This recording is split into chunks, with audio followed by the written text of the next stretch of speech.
সুন্দরবনে বন কর্মকর্তার সঙ্গে প্রতিদিন সকালে নিয়ম করে নাস্তা করতে হাজির হয় এক বাজ পাখি।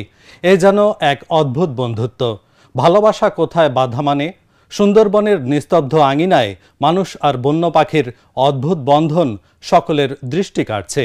সুন্দরবন পূর্ব বিভাগের করমজল বন্যপ্রাণী প্রজনন কেন্দ্রের ভারপ্রাপ্ত কর্মকর্তা আজাদ কবির ভোরের আলো ফোটার আগেই প্রতিদিন যেমন নিয়মিত হাঁটতে বের হন। একদিন হাঁটতে বের হয়ে তিনি দেখেন তার বাসার সামনে একটি গাছের ডালে বাজ পাখিটি বসেছিল। তিনি পাখিটির কাছে যান, নিজের নাস্তার জন্য রাখা কিছু মাছ বাড়িয়ে দেন পাখিটির দিকে। অবাক চোখে তাকিয়ে কিছুক্ষণ পর পাখিটি খাবার নেয়, তারপর উড়ে যায়। কিন্তু কে জানতো এই স্বল্প মুহূর্তের মধ্যেই জন্ম নিয়েছে এক অদ্ভুত বন্ধন। পরদিন সকালে আবারও সেই একই ডালে এসে বসে পাখিটি।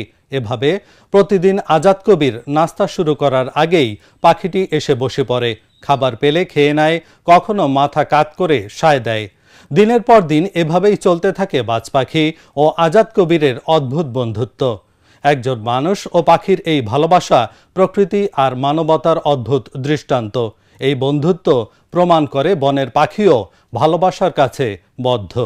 আসলে আপনারা দেখছেন যে আমার পাশে এই যে ঈগল পাখিটা আছে, আসলে বন্য পাখি ভালোবাসলে কি হয়, তার সাথে বন্ধুত্ব করলে কি হয়, এটা এখানে প্রমাণ। এই ঈগলটা আসছিল এখানে মাছ খাওয়ার জন্য, আমাদের এই যে সাপ্লান আছে এখানে বেশ কিছু মাছ টাছ পাওয়া যায় এ খাওয়ার জন্য। কিন্তু ও যখন আসছে তখন আসলে মনে হচ্ছে যেন এটা ভালোবাসার মতো মনে হচ্ছে। এরকম আমরা 4-5 দিন ধরে আসতেছে।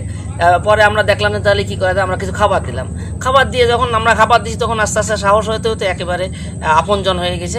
এখন আমাদের এই পাশে আমরা সকালবেলায় খাবার দিই, প্রতিদিনই খাবার দিচ্ছি।